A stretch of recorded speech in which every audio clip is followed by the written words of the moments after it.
আমার বাবার নাম পারভেজ হোসেন। 2013 সালের ডিসেম্বরের 2 তারিখ আমার বাবাকে শাহাবাদ থেকে তুলে নিয়ে যাওয়া হয়।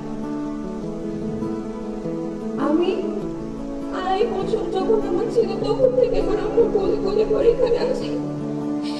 আমি বড় হয়ে গেলাম এখানে আসতে আসতে।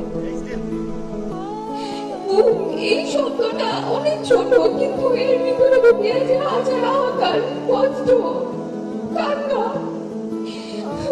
ছোট থেকে একটাই স্বপ্ন যে আমি আমার বাবার সাথে স্কুলে যাবো, কিন্তু এখন পর্যন্ত আমার এই স্বপ্নটা পূরণ হচ্ছে না। আমার এই স্বপ্ন থেকে আরো পূরণ হবে।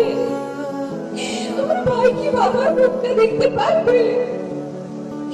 এই স্বাধীন দেশে কি আমাদের বিচার হবে? আমাদের বাবাদের কোথায়? আমাদের বাবাদের কেন গুম করা হয়েছিল? গুম কমিশন বলে ধরে নিন ওরা মৃত। কেন এটাকে হাতে রক্ত আমরা ধরে নিব? আমাদের বাবার হাতে একটা দল কোনো অপরাধ না, দল সবাই করে। এর জন্য এটা কেমন বিচারে বাংলাদেশে?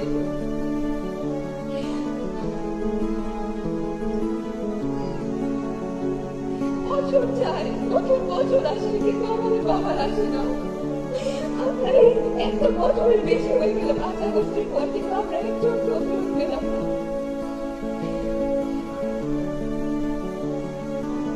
আমি তারেক রহমান তাজুর কাছে আশা করি যে আমাদের বাবাদের খুঁজে দেবে, এই বাংলাদেশের মাটিতে বিচার করবে এই গ্রহের।